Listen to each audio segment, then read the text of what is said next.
안녕하세요. 저는 이제 결혼한 지 6년 차 5살 딸 아이를 키우고 있는 워킹맘입니다. 직업은 아이들을 가르치는 초등학교 선생님이고요. 저는 최근 요새 말로 하면 현타라고 하죠. 제 인생에 큰 현타를 느낀 일을 겪었어요. 말하자면 그동안은 상상도 못했던 쓴맛을 봤다고나 할까요? 저는 이제껏 착하고 바르게 사는 것이 맞다고 생각했고, 그렇게 살아왔다고 자부해요. 아이들에게도 늘 그렇게 가르쳤죠. 하지만 마냥 그것이 옳은 것이 아니었다는 걸 알아버렸어요. 그렇게만 살다가는 이 험한 세상 호구가 될 수도 있다는 걸 체험해버린 것이죠. 최근에 저는 이런 기막힌 일을 겪고 험난한 세상을 깨우치게 되었어요. 이런 저의 사연을 오늘 용기 내어 들려드려 볼게요. 저는 어린 시절 늘 바쁘게 맞벌이를 하시던 부모님 아래에서 자랐어요. 하지만 저에게 애정과 관심은 넘치게 쏟아주셨기 때문에 정서적으로 외롭거나 하지는 않았어요.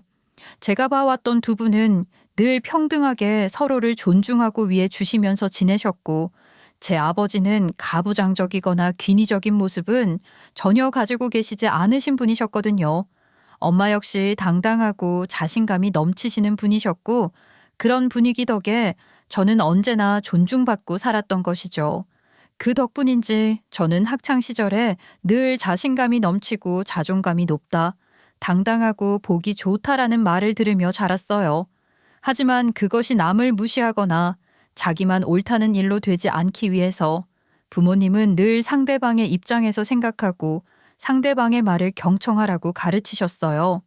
지금 생각해보면 일을 하시면서 어떻게 그런 가르침을 주실 수 있을까 싶을 정도로 훌륭한 부모님이셨죠. 게다가 아버지는 대기업에서 인정받는 직원으로 나중에 임원까지 하셨고, 엄마는 오랫동안 부동산 중개업을 하셨어요.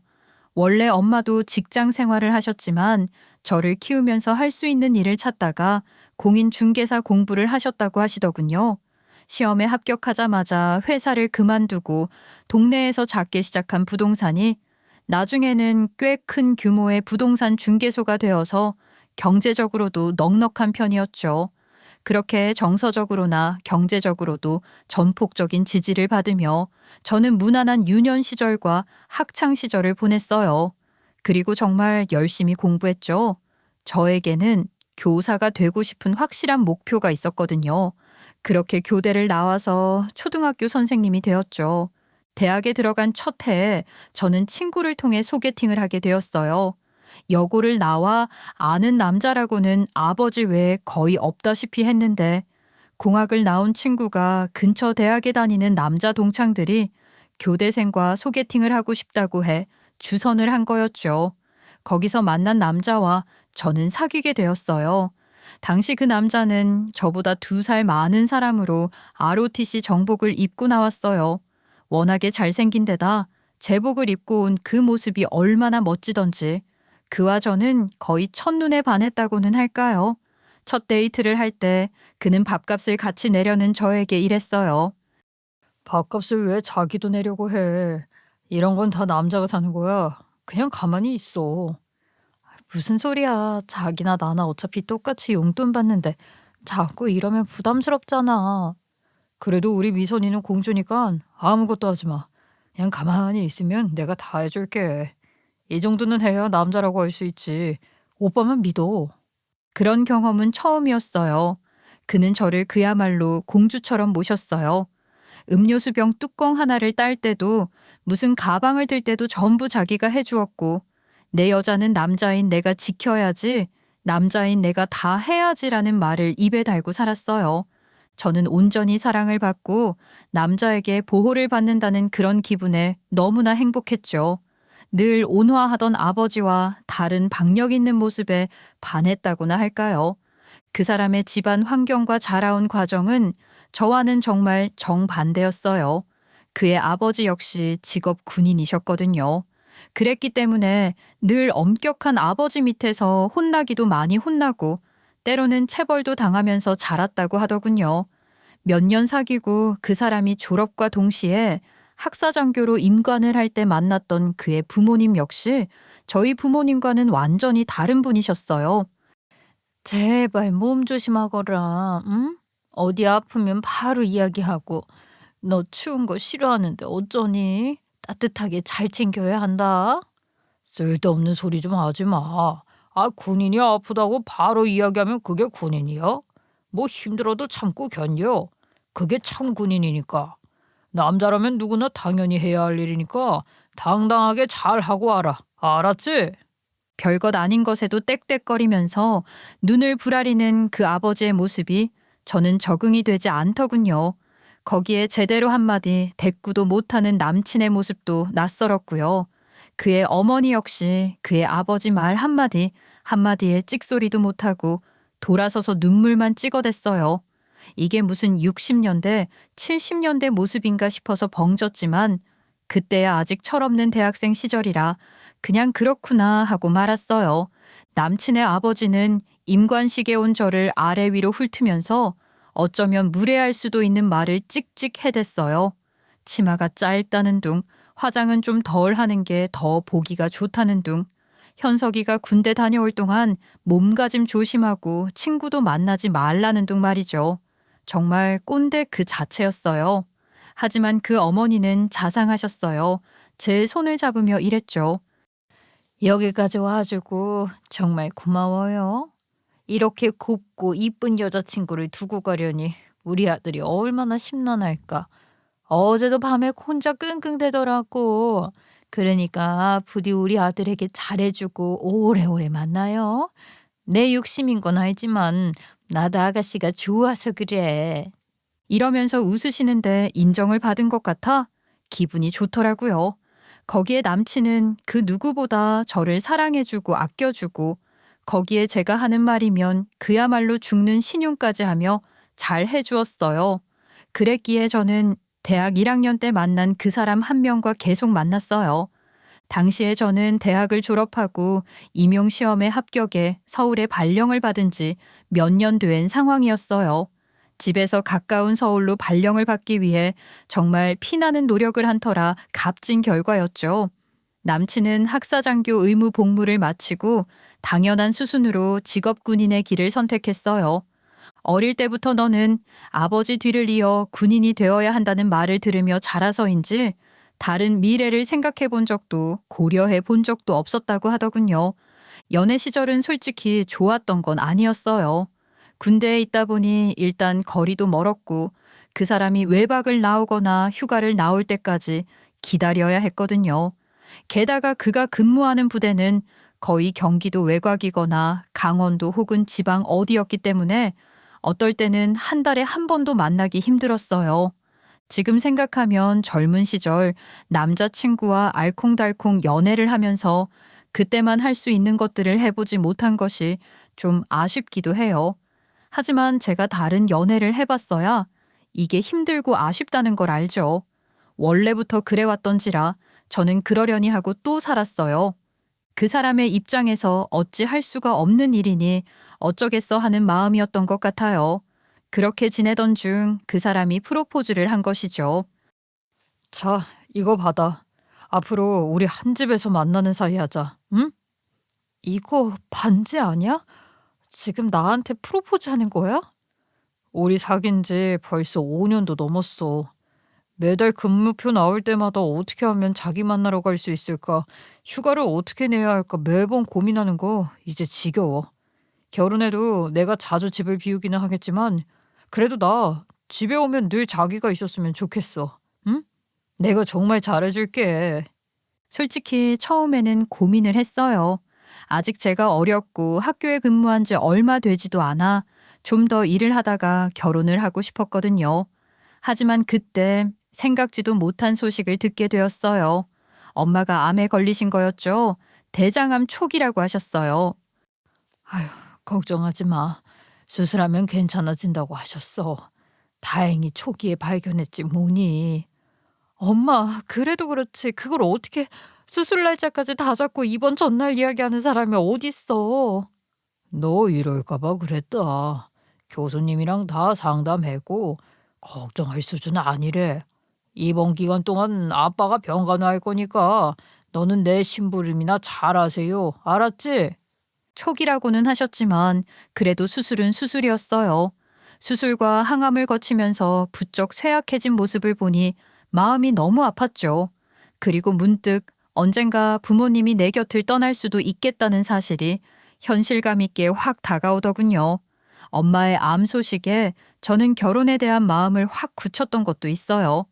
아직 엄마가 건강하실 때 결혼해서 행복하게 사는 모습도 보여드리고 싶었고, 또 두 분을 위해서라도 외동딸 저 혼자 있는 것보다는 든든한 사위가 곁에 있는 것이 더 낫겠다 싶었기 때문이죠. 실제로 엄마가 입원해 계시는 동안 그 사람은 급히 휴가를 내서 병원으로 달려와 아버지가 혼자 처리하기 힘든 일을 도맡아 하기도 하고, 몸을 움직이기 힘든 어머니를 번쩍번쩍 안아 올려 옮기기도 하는 등 정말 아들이 있으면 든든했겠구나 싶을 정도로 잘했거든요. 엄마가 퇴원을 하시고 어느 정도 건강을 회복하시고 난 뒤 저희는 곧바로 결혼을 했어요. 어차피 오래 사귄 터라 양가 집안에서도 저희의 존재를 알고 있었고 두 집안 다 환영하는 결혼이었어요.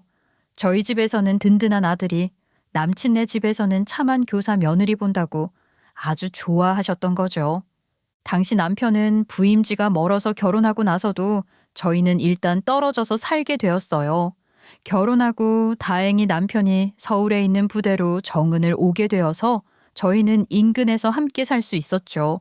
군인 사택이 나와서 집 걱정도 없었고 시댁에서도 딱히 크게 요구하는 것이 없어서 결혼 준비를 하면서 누구나 겪는다는 다툼 한 번 없이 그렇게 무난하게 저희는 결혼을 했어요.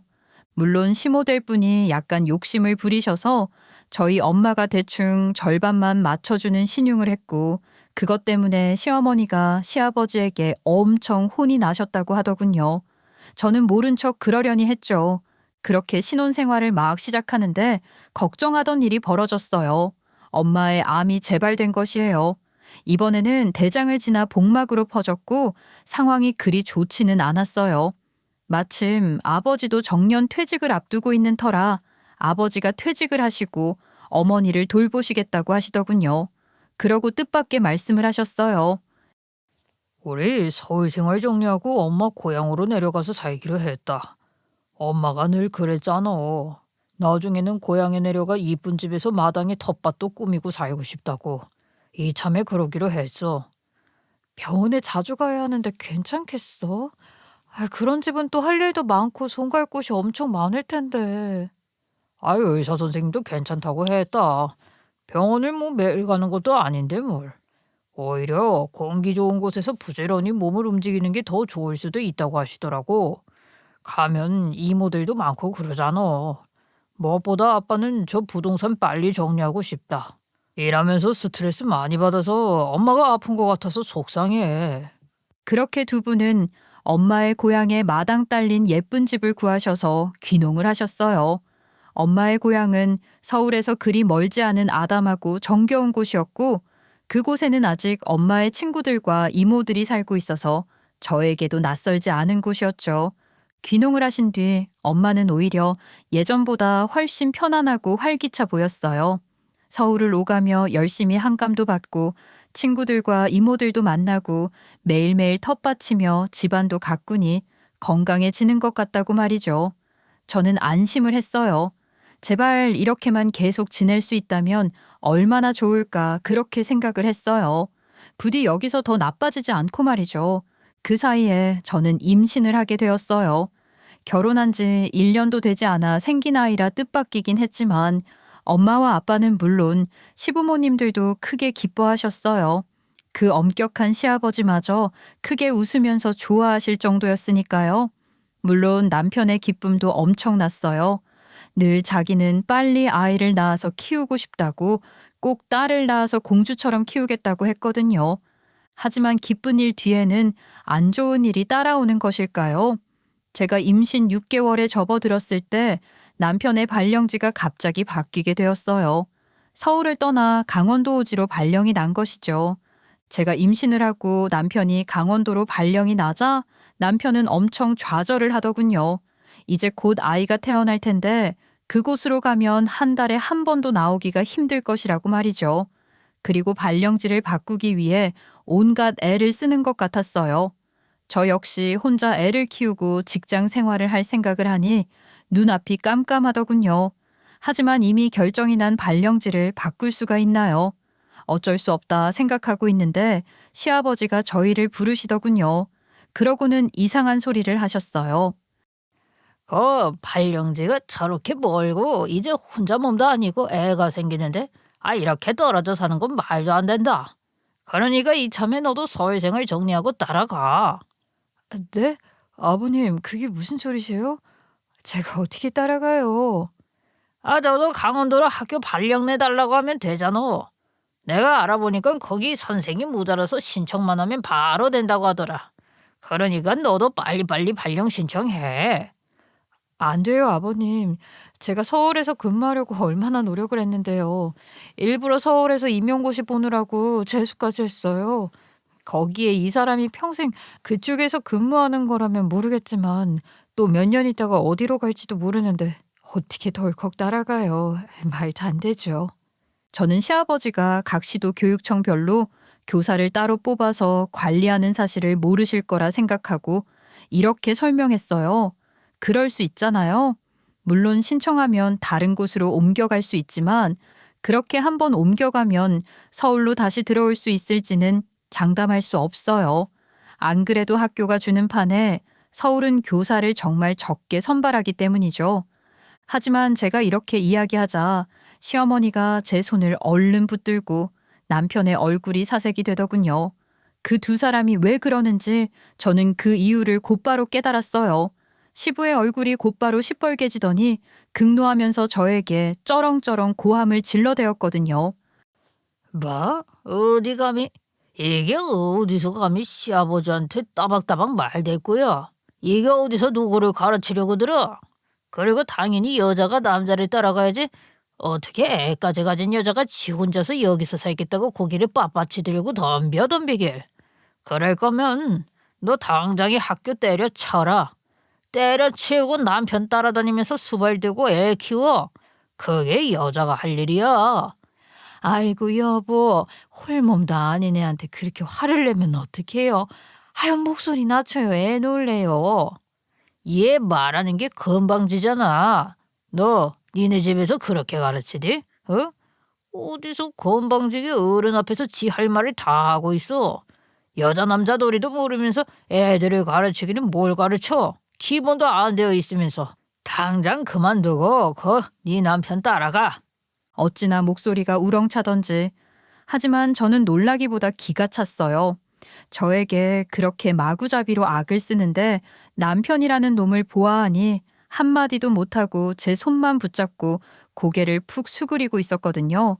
아니 뭐든 다 해주겠다면서 내 여자는 내가 지켜야 남자라고 그렇게 입을 털 때는 언제고 막상 임신한 지 아내가 이런 꼴을 당하고 있는데 아무 말도 못하는 모습을 보니 화가 치밀어 오르더군요. 그리고 임신한 호르몬 덕분인지 용기가 솟아났어요. 저 역시 이성을 잃었다는 게 맞을 수도 있겠네요. 저 역시 그동안 결혼하고 나서 사사건건 여자가 타령을 하면서 저를 무시하고 부엌대기 취급을 하려고 했던 시부에게 쌓여 있었던 것이 있었거든요. 그리고 솔직히 저라고 성질이 없겠어요. 저도 머리끝까지 화가 나서 남편의 손을 확 뿌리치고 내질렀죠. 말도 안 되는 소리 하지 마세요. 남자가 여자가 거리는데 지금 이 사람 월급 얼마인지는 알고 그러세요? 아니 제 월급은 아시고 그런 소리 하시는 거예요? 솔직히 저 아니면 저희 못 먹고 살아요. 앞으로 애도 태어나는데 제가 학교 그만두면 어쩌려고 이러시는 거예요? 현실을 좀 보셔야죠. 제가 버럭 고함을 지르자 시아버지는 충격을 받은 듯 입을 떡 벌리더군요. 시어머니와 남편 역시 순간 얼어붙었죠. 저는 벌떡 일어나서 마구 질러댔어요. 쥐꼬리만한 월급 벌어다 주면서 가장이라고 폼이나 잡는 게 다가 아니에요. 애도 태어나는데. 그리고 솔직히 저희 결혼할 때 아버님이 뭐 하나 해주신 거라도 있으세요? 남들 다 해주는 집도 한 칸 해주신 적 없잖아요. 어머님도 이불이며 유기 그릇이며 바라는 것만 있지 뭐 실반지 하나 해주신 것도 없으면서 뭐가 그렇게 당당하세요? 지금 옮겨야 되는 사람은 제가 아니라 이 사람이라고요. 화를 내시려면 뭘 알고서나 화를 내세요. 여보, 언성 낮춰. 이거나 임신한 마누라가 이 욕을 먹는데 한마디도 못하고 편도 못 들어주면서 지금 누구를 말리는 거야? 이럴 거면 관둬. 네가 그러고도 무슨 남편이고 무슨 아빠야. 넌 자격도 없어. 저는 그 길로 시댁을 뛰쳐나와 버렸어요. 제가 이렇게 무식하고 막대 먹은 집안과 결혼을 한 것도 화가 났고 남편이 병신 같아서 더 분노가 치밀었죠. 이런 일 때문에 나가라고 하면 그러겠다는 생각도 했어요. 시댁과 인연을 끊던지 아니면 확 갈라서 버릴 것도 못할 것이 없다고 씩씩대며 집으로 돌아갔어요.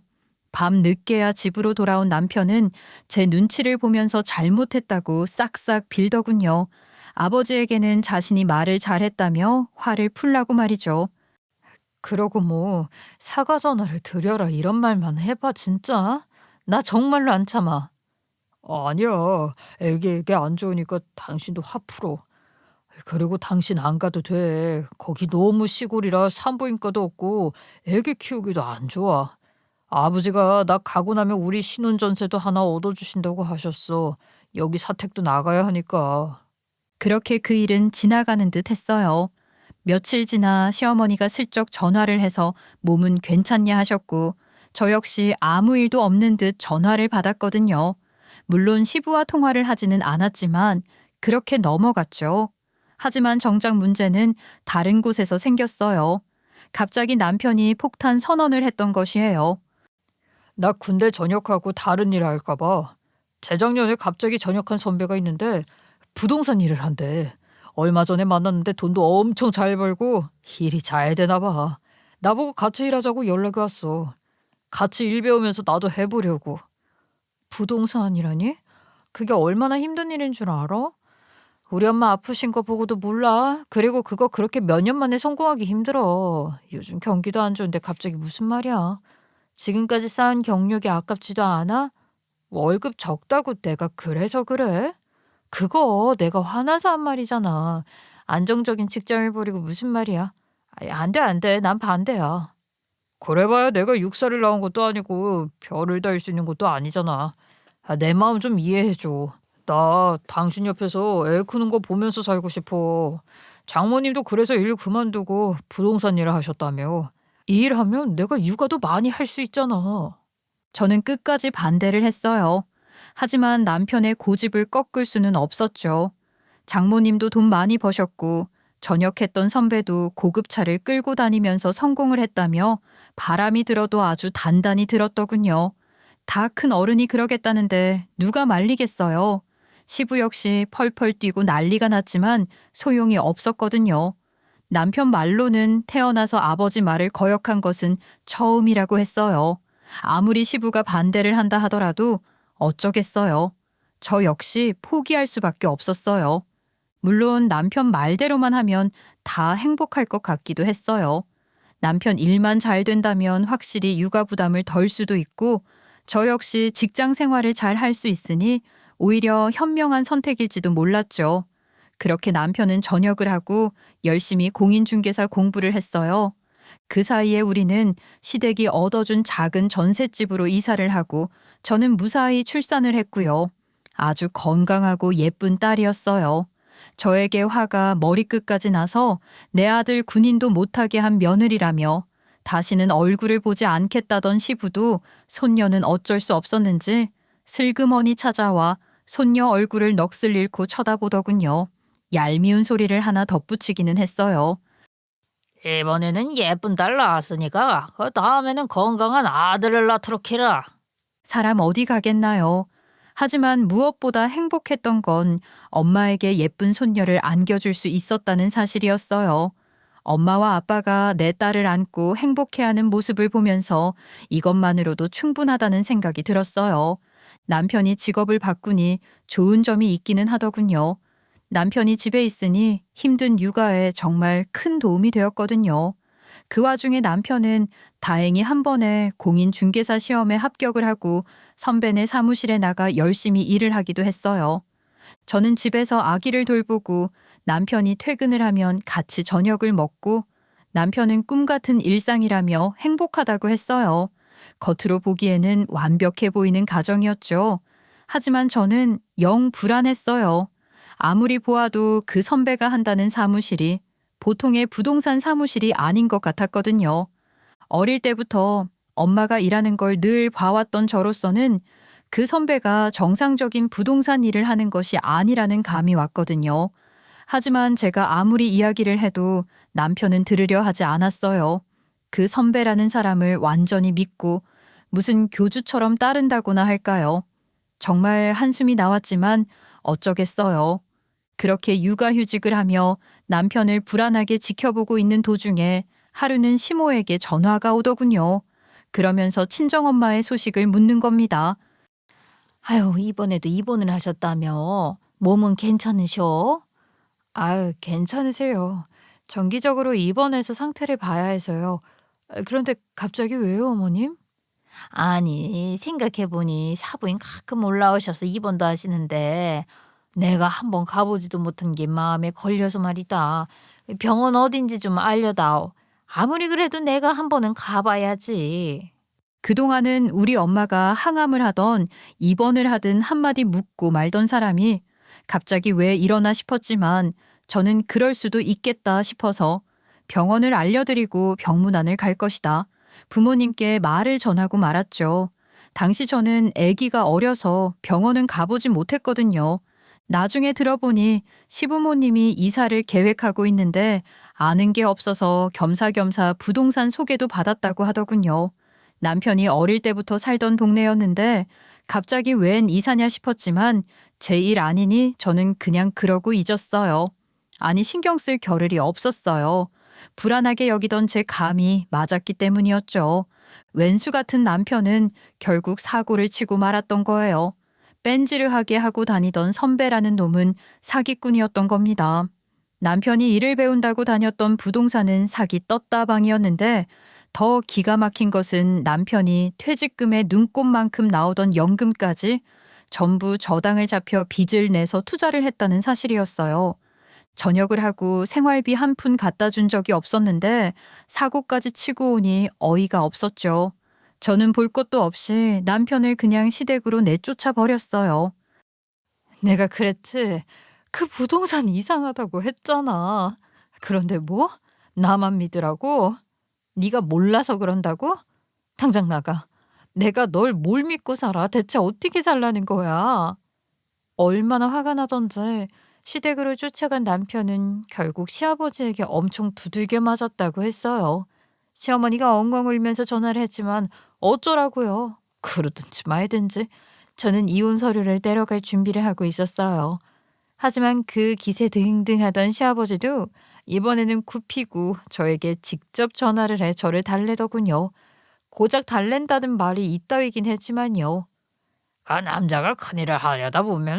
남자가 큰일을 하려다 보면 이런 사고도 치고 그러는 거다. 이런 걸로 너무 남편 기죽이고 그러지 말아라. 일단 내가 큰 빚은 막았으니까 이걸로 더 이상 말하지 말고 애 아빠인데 쫓아내면 쓰겠니? 시부가 급히 대출을 받아 큰 불은 꺼준 것이었죠. 거기에 시모도 어디서 났는지 쌈짓돈을 주면서 저를 달래더군요. 아니 그런데 빚만 문제인가요? 당장 생활비며 애는 커가는데 그건 어떡할 건지 그 식구들은 전부 생각이 없었어요. 하지만 도리가 없었어요. 이제 애가 100일인데 당장 이 갓난쟁이를 아빠 없는 애로 만들려니 갈등이 되더군요. 남편 역시 집으로 기어들어와 싹싹 비는데 마음이 약해질 수밖에 없잖아요. 저는 일단 전셋집 명의를 제 앞으로 바꾸고 남편 명의의 카드며 통장을 전부 다 없애버렸어요. 그래야 더 이상의 손실을 막을 수 있었기 때문이죠. 남편은 다시는 딴짓을 안 하고 제 말대로 따르겠다며 얼른 빚을 갚겠다 맹세하고 각서도 썼어요. 저는 육아휴직 1년 만에 복직을 하고 남편도 들들볶아 어디든 취직을 하도록 했어요. 경력도 없는 군인 출신 남편이 할 수 있는 일은 영업직이었죠. 하지만 그거라도 어디예요. 그렇게 우리는 맞벌이가 되었어요. 저는 아직 젊으니 우리가 열심히 살면 큰 문제는 없으리라 여겼죠. 하지만 그건 착각이었어요. 그때부터 헬게이트가 시작되었거든요. 애 크는 걸 보고 육아며 집안일 분담을 위해서 군대 전역을 하겠다던 남편은 막상 직장인이 되자 육아며 집안일에는 쳐다보지도 않았어요. 그나마 백수일 때는 열심히 하더니 회사를 다니기 시작하더니 점점 변하더니 딱 1년 만에 어디서 많이 본 가부장적인 인간으로 변하더군요. 그 모습은 바로 시아버지 그대로였어요. 처음엔 저도 참았어요. 영업일이 쉬운 것도 아니고 매일 군대에서 명령만 하던 사람이 그 일을 하려니 얼마나 고되고 힘들까 싶어서 이해하려고도 해봤죠. 하지만 결국 저 역시 터져버렸어요. 일단 몸과 마음이 너무 고되어서 죽을 것 같았어요. 제가 폭발해서 화를 내다 그 인간은 그야말로 개소리를 해댔어요. 내가 밖에서 노는 줄 알아? 나 일하잖아. 너는 편하게 일해서 모르는 모양인데 내가 얼마나 기를 쓰고 힘들게 일하는지 알아? 그리고 원래 집안일이고 육아는 여자가 하는 일이야. 대체 뭐가 문제야? 이럴 거면 학교를 때려치우든가. 뭐? 그럼 밖에서 놀지도 않는데 왜 돈은 못 벌어오는 건데? 당신이 지금 생활비나 제대로 준 적 있어? 남자 여자 찾기 전에 일을 봐. 당신이 지금 우리 가정에서 하는 일이 뭐야? 또 그놈의 돈. 넌 돈밖에 모르지? 사람마다 다 각자 역할이 있고 각자 권위가 있는 거야. 너처럼 남편 보기를 거지같이 알면 되는 일도 안 돼. 알아? 어찌나 기가 막히던지 사람이 어떻게 저렇게 변할 수가 있나 싶을 정도로 남편은 점점 시부를 닮아가더군요. 저는 차라리 그럴 바에는 다시 군대에 가서 권위를 부리라고 대들면서 대판 싸웠어요. 그리고는 홧김에 짐을 싸서 친정으로 내려갔죠. 하지만 그 사이에 엄마의 병세는 몹시 안 좋아지셨어요. 저희가 요즘 이래저래 일이 많은 것 같아서 이야기를 안 했다며 깡마른 몸으로 걱정 말라는 엄마의 모습을 보니 정말 가슴 한켠이 무너졌어요. 대체 내가 무얼 놓치고 사는 건가 억장이 무너지더군요. 엄마는 전이가 더 되었다고 하셨어요. 저는 엄마를 급히 병원으로 옮기고 급한 마음에 어쩔 수 없이 아이는 시댁에 맡겼죠. 당장 학교에 휴직계를 낼 수도 없어서 저는 병원과 학교 시댁을 오가며 정말 미친 듯이 살았어요. 아무리 애를 써도 엄마의 병세는 좋아지지 않으셨거든요. 하루하루가 그야말로 살얼음판을 걷는 기분이었어요. 하지만 이 와중에도 시댁이라는 것들은 개소리만 해댔어요. 결혼하면 출가외인인데 왜 자꾸 병자가 있는 집을 드나들어? 네 부모 보느라 네 자식은 보이지도 않느냐? 네가 그러고도 애미 자격이 있어? 믿었던 시어머니마저 이러더군요. 네가 그렇게 자꾸 밖으로 돌면 내 아들 밥은 어떡하니? 많이 돌아다니는 앤데 잘 먹고 다녀야 하는데 내가 걱정이 되어 죽겠어. 어차피 돌아가실 친정부모님보다 남편을 챙기는 게 맞지 않니? 너 자꾸 그러면 못 쓴다. 이게 정말 인간으로서 할 수 있는 말인가요?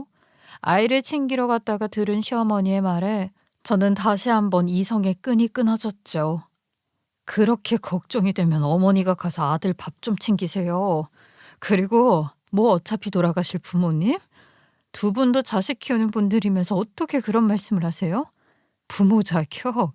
진짜 어이가 없어서. 남 보고 자격 운운하실 시간에 두 분이야말로 인간 자격이 있는 건지 부모 자격이 있는 건지 한번 되돌아보세요.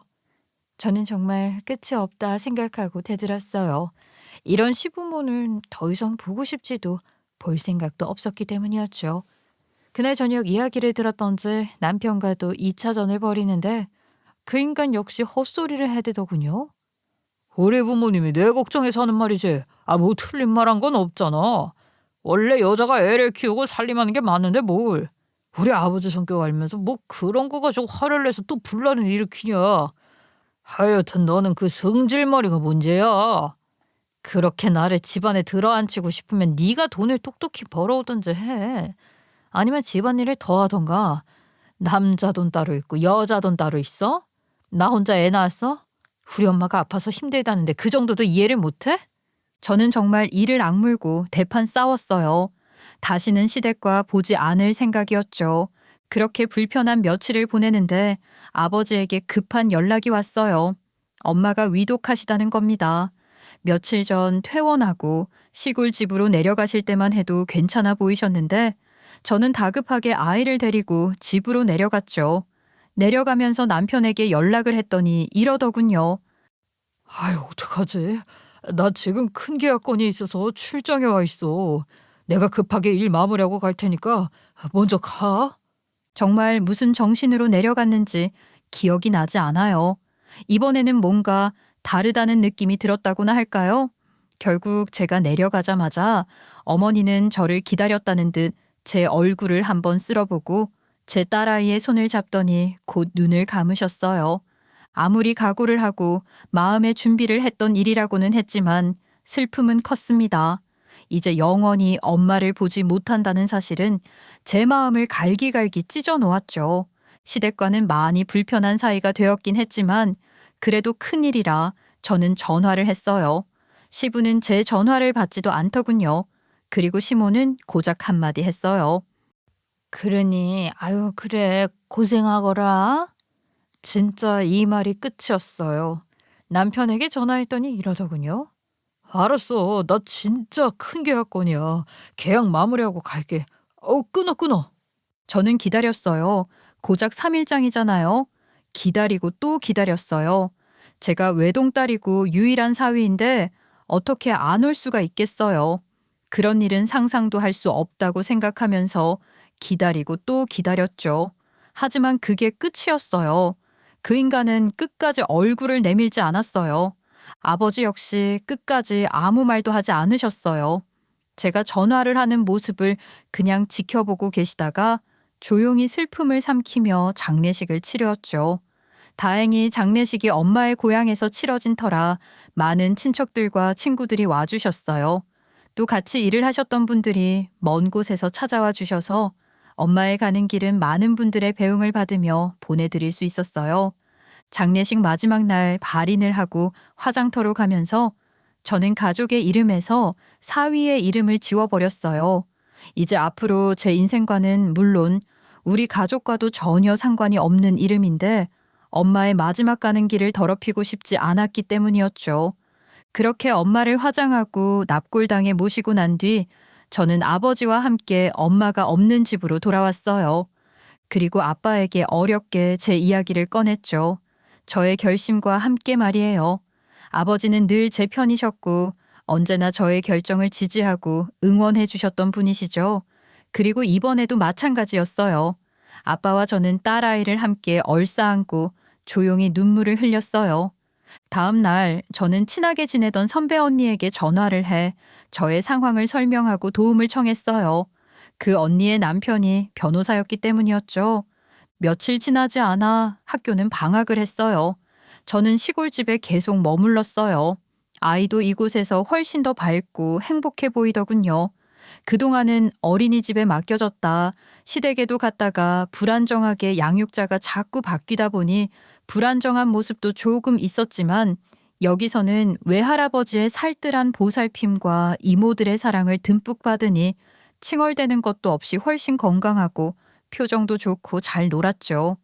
그렇게 지내는데 남편에게 전화가 오더군요. 장례식을 마치고 나서도 제가 집에 돌아가는지 마는지 내가 말을 걸지도 않고 짐을 싸서 내려와도 신경을 쓰지도 않던 인간이 말이죠. 저는 장례식 이후로 그 인간과 눈도 마주치지 않고 말도 걸지 않았어요. 볼 일도 말을 걸 용건도 없었으니까요. 그 인간 역시 머뭇하더니 개소리를 하더군요. 계약이 좀 늦게 끝났고 아버지가 가지 말라고 하셔서 큰일 앞두고 상가집 가면 부정 탄다고. 제가 무시하고 말았더니 그게 끝이었어요. 그러니 제가 그 인간 전화를 받을 이유가 있나요? 전화를 안 받았더니 그 인간은 집요하게도 전화를 하더군요. 시끄럽고 짜증나서 전화를 받았더니 다급한 목소리가 들려왔죠. 여보, 큰일 났어. 우리 엄마 집에 누가 이사 왔다는데? 갑자기 집을 비우라고 난리래.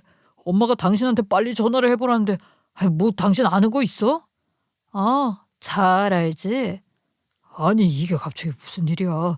엄마 울고불고 난리 났어. 왜 멀쩡히 주인 있는 집에 누가 이사를 와?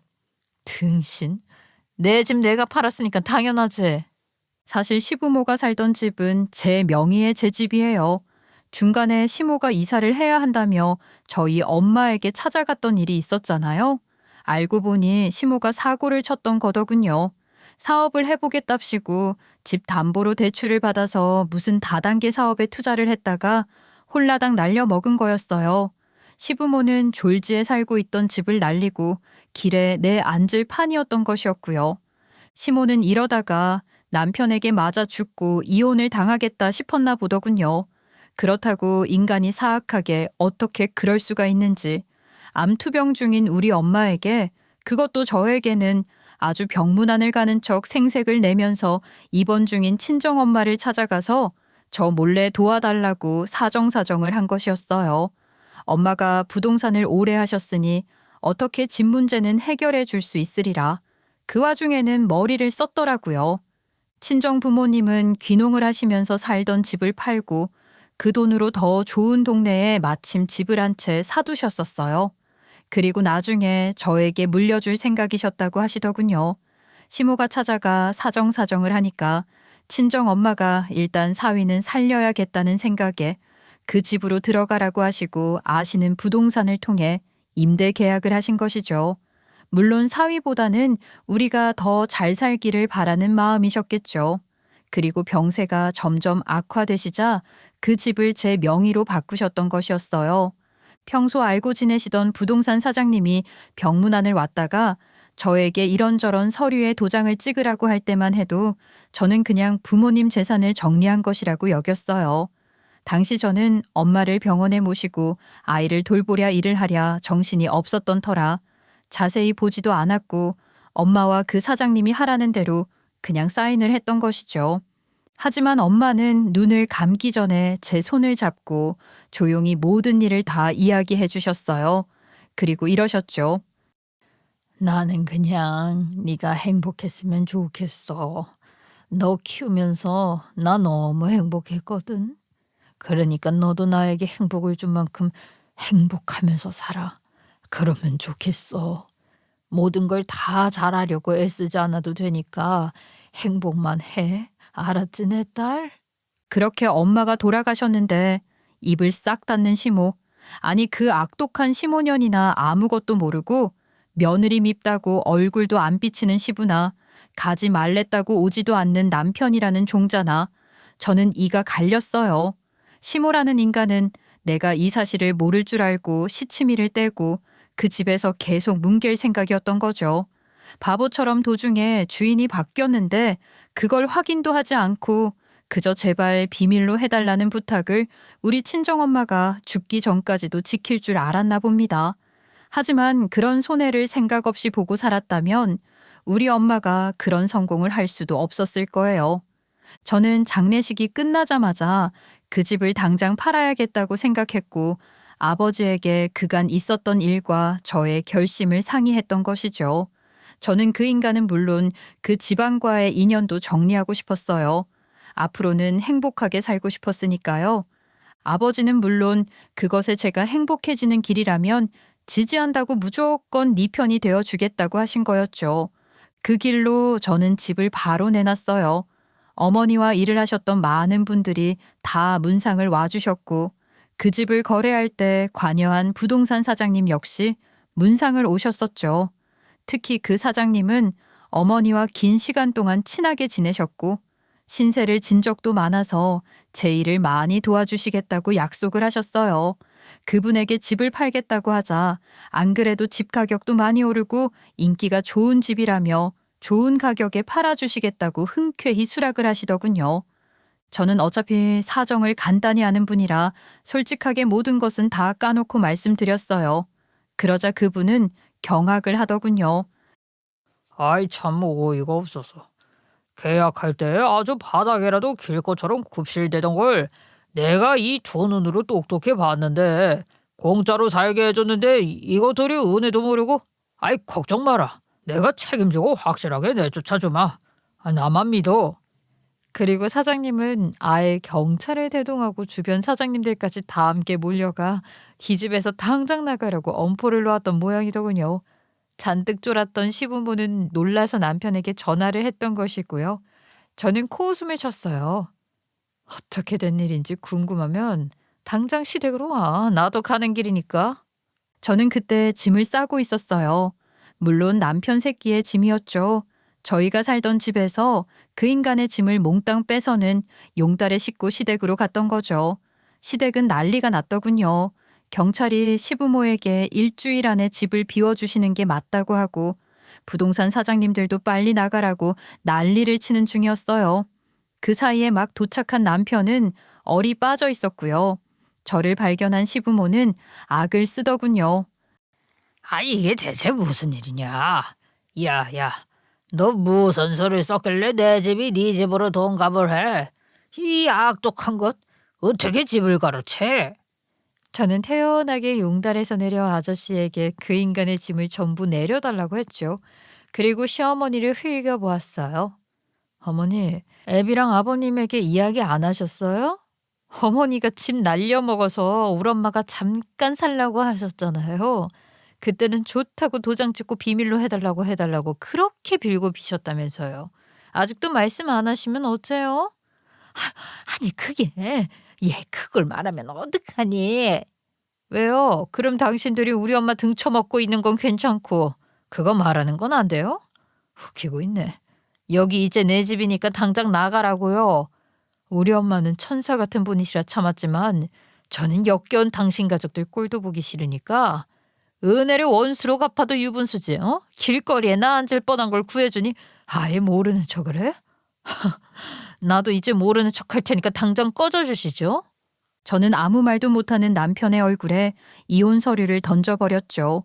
시모는 그제야 얼굴이 하얗게 질리더니 저를 붙잡고 제발 한 번만 봐달라고 사정사정을 했지만 저는 뿌리쳤어요. 그제야 현실을 깨달았는지 바닥에 주저앉아 통곡을 했지만 그마저도 꼴 보기가 싫더군요. 시부 역시 마찬가지였어요. 그렇게 군인 정신 운운하면서 제 앞에서는 악을 쓰던 인간이 거구의 부동산 사장님에게 멱살을 잡혀서 싹싹 빌고 남편이라는 인간은 제대로 말도 못하고 병신처럼 어버버 하는데 얼마나 한심하던지. 저는 그 길로 전셋집을 싹 정리했어요.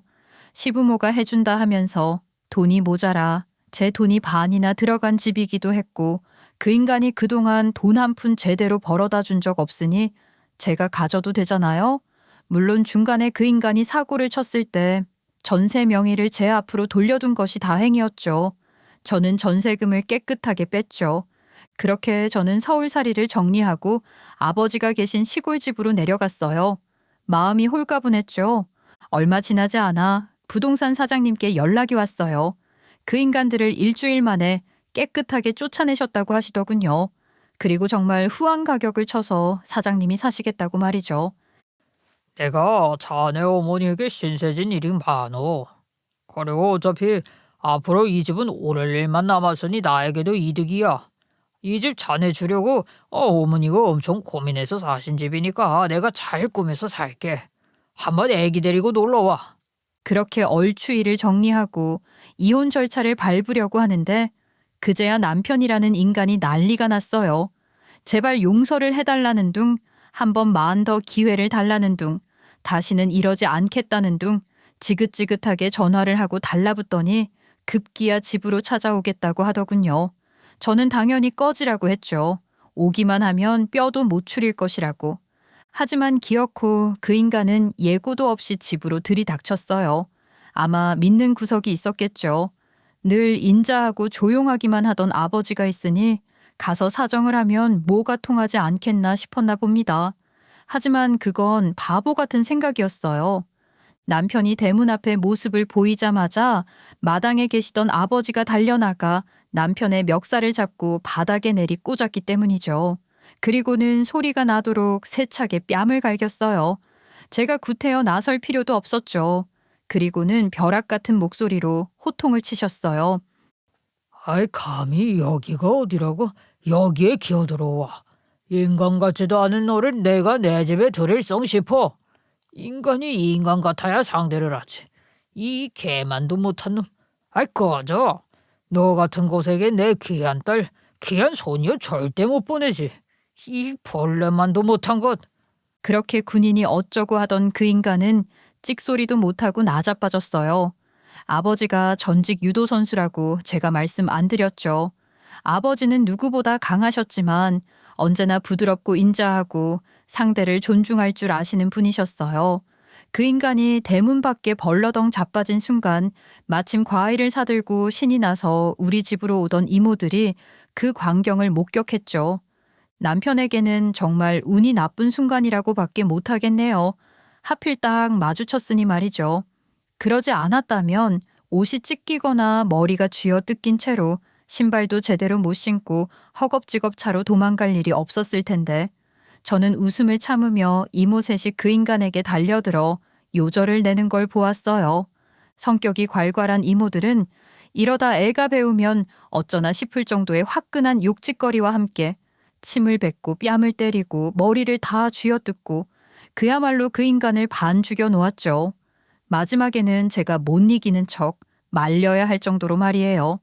저는 이모들을 말리고 그 인간이 챙기지도 못한 신발을 던져주었어요. 아유 꺼져. 네가 여기서 할 수 있는 건 없으니 죽기 싫으면 다시는 얼씬도 말고 서류나 빨리 정리해. 알았어? 그렇게 저는 그 인간을 영원히 그리고 깔끔하게 정리해버렸어요. 쫄았던 건지 그 인간은 그 이후로 얼씬은커녕 고분고분 이혼에 응하더군요. 저는 아버지와 함께 살게 되었어요. 그 무엇보다 딸에게 너무나 좋은 환경이었거든요. 아버지가 사는 곳이 시골이라고는 하지만 경기도와 멀지도 않았고 읍내와 아주 가까워서 생활도 편리했어요. 거기에 시골 학교는 아이들이 적다 보니 지원이 풍부의 시설이며 환경이 훨씬 더 훌륭했어요. 저는 다행히 집과 가까운 학교로 발령을 받을 수 있었고 그 학교에는 너무 좋은 병설 유치원도 있었어요. 모든 것이 서울보다 훨씬 나았고 삶의 질도 훌륭했어요. 차도 막히지 않았고 학교에서 집까지 차로 15분이면 도착할 수 있었거든요. 아이는 이곳에서 외할아버지와 산책도 다니고 곤충도 잡으러 다니면서 정말 밝고 건강하게 무럭무럭 자라고 있는 중이에요. 외할아버지는 물론 이모 할머니들의 사랑을 너무 받아서 이러다 버릇이 없어지면 어떡하지 걱정이 될 정도로 말이죠. 무엇보다 양육 환경이 안정되니 정서적으로 안정이 되는 것이 한눈에도 보여서 정말 좋아요. 아버지와 이모들 역시 복덩이라며 이 이쁜 것이 주변에 이사와서 노년을 행복하게 해주었다며 저에게 오히려 고마워하시는 중이시고요. 아버지의 올바른 양육관은 제 딸아이에게도 빛을 발하고 있어요. 당당하면서도 남을 배려할 줄 알고 그리고 자신의 생각을 분명히 이야기할 줄 아는 아이로 크고 있거든요. 요즘은 가끔 남편을 만나러 가거나 할아버지 할머니 집에 갔다 오기도 하는데 가기 싫다고 당당하게 말하더군요. 솔직히 나 서울 할머니 할아버지 싫어. 집도 좁고 너무 지저분하고 내가 배고프다고 뭐 사달라고 해도 사주지도 않고 맛대가리 없는 밥만 줘. 내가 비싼 거 사달라고 하는 것도 아닌데 진짜 너무해. 그리고 그 사람 없는 데서 그 사람 험담하면 나쁜 거잖아. 할아버지랑 할머니는 맨날 엄마 나쁘다는 욕만 해. 그것도 내 앞에서. 아무리 그래도 내가 사랑하는 내 엄마인데 어른들이 그러면 돼? 나 정말로 싫어. 보나마나 알만 했어요. 그 두 사람은 딸이 어릴 때 아이를 맡길 때도 제때 기저귀를 갈 줄도 모르고 애를 제대로 챙겨 먹일지도 몰랐거든요. 그저 지들 입에 뭐 들어가고 지들 피곤한 것만 생각하고 애가 어디 배가 고픈지 졸린지도 보살피지 않아. 어떤 날은 애가 배가 고파서 축 늘어져 있는 날도 있을 정도였으니까요. 하루는 아이를 데리러 온 아빠를 보고 딸 아이가 가기 싫다고 떼를 쓴 적이 있었어요. 남편이 어쩔 줄 몰라 쩔쩔매는데 딸 아이는 완강했어요. 그러니까 애를 데리고 그냥 니네 집에 갖다 놓을 게 아니라 어디 놀이동산을 가던자 하면서 같이 놀아줘야 애가 간다고 할 거 아니야. 당신은 생각이 없어? 애랑 둘이 시간을 보낼 생각이 없는 거냐고. 거기 가봤자 애가 내 욕이나 하는 소리나 들을 텐데 애가 가고 싶겠냐고. 놀이동산 한 번 가려면 돈이 얼만데. 요즘 형편이 너무 어려워서 그래. 내가 벌이가 막 좋은 것도 아니고 영업이 너무 어려워. 거기다가 빚은 많고 대출 이자 내기도 너무 빠듯해서 그래. 아버지 연금도 아버지가 사기를 당하셔서 이자 안 나와. 지금 집에 돈 버는 사람이 나랑 엄마밖에 없다고 애 양육비도 겨우 보내는 거야. 그러면 당신이 더 열심히 일해야겠네? 어쩌겠어, 세상에 그런 걸. 당신이 친 사고, 당신이 수습하고 당신이 갚아야지. 안 그래? 오늘은 애가 너무너무 싫어하니까 그냥 갈게. 그리고 정신 좀 차려. 애 데리고 놀이동산 한번 가는 돈도 아까우면 그게 아빠니? 더 이 악물고 좀 살아봐. 어쩌면 그 인간이 제가 하자는 대로 말을 잘 들었다면 지금쯤은 군에서 훨씬 높은 계급으로 잘 살았을지도 모르죠. 아니 그 이후라도 제 이야기를 들었다면 최소한 친정엄마가 돌아가셨을 때 그 식구들이 최소한의 인간적 도리라도 했다면 그냥 그저 그렇게 살았을지도 모르겠어요. 그냥 좋은 게 좋다고 당장 그 집 안 팔아도 되니 시부모들은 그 집에서 살았을 것이고 그 인간도 이런저런 회사를 다니며 월급이나 조금 가져오고 애 키우는 일과 집안일을 도우는 신용이라도 했다면 전 또 열심히 일을 했을 거니까요. 그랬다면 그 인간과 그 가족들이 아마 저보다도 훨씬 더 행복하게 잘 살았겠죠. 저는 힘들지만 그래도 행복하다 생각하며 살았을 것이고요. 그걸 생각하면 어쩌면 큰일이 벌어진 것이 다행일지도 몰라요. 저는 분명하게 말할 수 있거든요. 그때보다 지금이 훨씬 더 행복하다고요. 물론 시련이 있었지만 그래도 그 인간을 만나지 않았더라면 제 보석, 제 인생의 가장 잘한 일, 내 딸 서연이를 만나지 못했을 테니 저는 후회하지 않아요. 어쩌면 제 딸을 저에게 주기 위해 생긴 시련일지도 모르고 그런 고통이면 저는 기꺼이 받을 생각이거든요. 솔직히 인정하기는 싫지만 그 인간과도 좋았던 기억이 있으니 이제는 별 상처도 되지 않아요. 이게 인생인 것이고 이만하면 저는 제 인생 잘 살았다 생각하니까요. 그 인간은 그 이후로 일이 더 힘든지 애를 자주 보러 오지도 않아요. 보고 싶어 하는 건지도 모르겠지만 종종 전화나 문자로 딸 사진을 보내달라고 하기도 하고 통화를 하기도 하는 걸 보면 그리워하는 것 같기도 해요. 그러거나 말거나 더 열심히 일을 해서 잘 살기를 바랄 뿐이에요.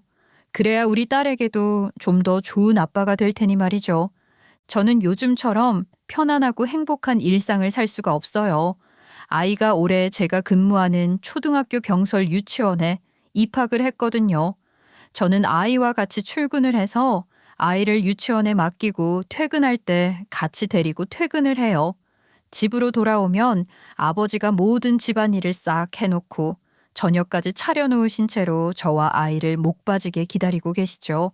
매일 골목 입구에서 서성이는 모습을 보면 얼마나 웃음이 나는지. 어떤 날은 이모들까지 여럿이 서성이고 있을 때도 있어요. 그뿐인 줄 아세요.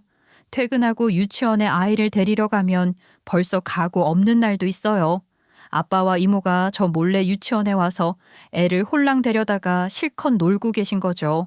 온 동네가 다 아는 사이라 유치원에서도 저희 아버지며 이모를 전부 알기 때문에 가능한 일이죠. 어떤 날은 제 딸은 물론 그 친구들까지 전부 홀랑 데려다가 물놀이를 하거나 소풍을 간 적도 있어서 저와 다른 엄마들끼리 고개를 절레절레 흔든 적도 있어요. 정말 더 이상 이렇게 행복할 수가 없을 정도로 행복한 요즘이에요. 하지만 저는 예전과 하나 달라진 점이 있어요. 바로 아이에게 다른 사람에게 선의를 베풀 때는 그것을 받을 자격이 있는 사람에게만 베푸는 것이라 가르치고 있는 것이죠. 저희 반 아이들에게도 마찬가지예요. 일종의 흑화라고나 할까요? 이 세상에는 내 주변 사람들처럼 좋은 사람들만 있는 것은 아니라는 걸 뼈저리게 배웠으니 말이에요. 저는 제 딸아이는 좀 더 당당하고 멋지게 세상을 살아가라고 가르치고 있고 또 그렇게 살 수 있도록 응원하고 지지해 줄 생각이에요. 물론 저 역시 그렇게 살아갈 생각이고요. 저의 이런 생각이 어떤가요? 저의 이런 생각이 맞다면 제 사연을 들으신 분들의 지지를 받고 싶어요. 부디 저희 모녀의 앞날에 어떤 어려움이 닥치더라도 저희가 그것을 슬기롭고 무사히 잘 이겨내고 당당하게 살아갈 수 있도록 힘을 보내주세요. 저희가 더욱 당당하게 살 수 있도록 말이죠. 긴 사연 들어주셔서 감사해요. 여러분들도 늘 건강하시고 행복하세요.